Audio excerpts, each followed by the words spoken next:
Everyone, की for learning science में आपका स्वागत है। और इस वीडियो में देखने वाले हैं how does amoeba reproduce. So amoeba किस तरह से रिप्रोड्यूस करता है, अपने आगे की जनरेशन को बढ़ाता है, वो हम इस वीडियो में देखेंगे। So amoeba reproduces asexually by process of binary fission. Amoeba जो है वो एसेक्सुअल रिप्रोडक्शन शो करता है, वो भी कौन सा, बाइनरी फिजन, यानी दो भागों में टूट करके अलग हो जाना। बाइनरी का मतलब होता है दो, फिजन का मतलब होता है टूटना। सो दो भागों में, ठीक है, इसका मतलब है टू और इसका मतलब है ब्रेक। तो दो भागों में टूट जाता है। फिर फर्स्ट देखिए क्या होता है, न्यूक्लियर डिवीजन। सबसे पहले होता है न्यूक्लियर डिवीजन। ये जो न्यूक्लियस है, अमीबा एक यूनिसेल्युलर ऑर्गेनिज्म है, ये इसका न्यूक्लियस है, इसका डिवीजन होता है। Inside the amoeba single cell body the nucleus undergoes replication forming two identical nuclei. यहाँ पर क्या होता है, इसके अंदर होते हैं क्रोमोसोम्स, और क्रोमोसोम्स जो है ये क्या होते हैं, रेप्लिकेट होते हैं, यानी कि जो इसके अंदर कोडिंग है, एक तरह का क्या है, जेनेटिक कोड है,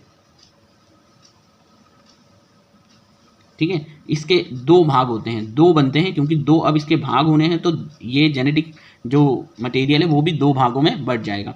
तो अब ये क्या हो जाएगा, आधा जेनेटिक मटेरियल और आधा, यानी कि ये दो भागों में हो जाएगा। फिर उसके बाद न्यूक्लियस खिंचना शुरू हो जाएगा, ठीक है, और खिंच करके आधा जो है इसका 1/2 भाग तो इधर हो गया, 1/2 भाग इधर हो गया, यानी कि अपना जो जेनेटिक मटेरियल है आधा इधर चला गया, आधा इधर चला गया, वो भी रेप्लिकेट हो गया। मैं मान लो कि इसके अंदर एक इस तरह से क्रोमोसोम है, तो पहले क्रोमोसोम दो बनेंगे इसके अंदर, फिर दो भागों में आधा इधर चले जाएगा, आधा उधर चले जाएगा।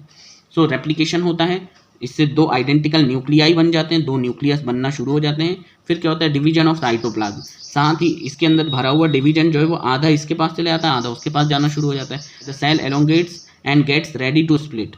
सेल जो है वो क्या हो रहा है, लंबा हो रहा है और यहाँ से टूटने वाला है, तो रेडी होता है टूटने के लिए। और उसके बाद formation of daughter cells. Each daughter cells receive one of the replicated nuclei and sufficient cytoplasm organelle to function independently। अब यहाँ क्या है कि ये एक डॉटर सेल बन रहा है, ये दूसरा डॉटर सेल बन रहा है, आधा न्यूक्लियस इसके पास हो गया, आधा इसके पास चला गया। जेनेटिक मटेरियल जो है वो भी इसके अंदर रेप्लिकेट होकर के इसमें भी आ गया, इसमें भी आ गया। जो साइटोप्लाज्म था इसके अंदर भरा हुआ, आधा साइटोप्लाज्म यहाँ आ गया, आधा साइटोप्लाज्म यहाँ आ गया, यानी हर चीज़ जो है वो उसके दो भाग होना शुरू हो जाते हैं, ठीक है। और इस तरह से दो बेबी अमीबा बनना शुरू हो जाते हैं, जिन्हें डॉटर अमीबा कहा जाता है। और ये रेडी हो जाते हैं इंडिपेंडेंटली, यानी जब ये टूट जाएंगे तो अब ये इंडिपेंडेंटली अकेले ही रह करके जिंदा रह पाएंगे। So completion of division, the division process complete resulting the two genetic identical daughter amoeba. जब ये टूट करके अलग हो जाते हैं, ये तो दो आइडेंटिकल, एक समान आइडेंटिकल डॉटर अमीबा का जन्म होता है। जेनेटिकली इनमें जीन जो होते हैं बिल्कुल एक समान होते हैं, इसके जो जीन है और इसके जो जीन है बिल्कुल एक समान होंगे, क्योंकि एसेक्सुअल रिप्रोडक्शन शो करते हैं। सेक्सुअल रिप्रोडक्शन में वेरिएशन आता है, जबकि यहाँ क्योंकि एसेक्सुअल रिप्रोडक्शन हो रहा है इसीलिए यहाँ पर जेनेटिकली आइडेंटिकल होते हैं ये, ठीक है।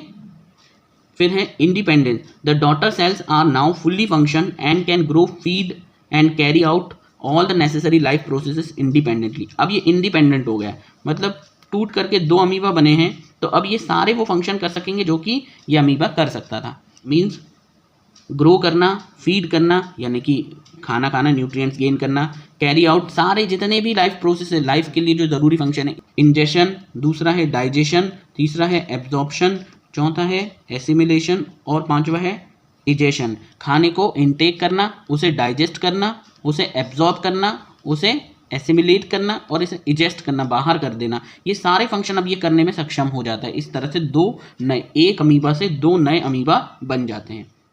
इस तरह से जो अमीबा है वो रिप्रोड्यूस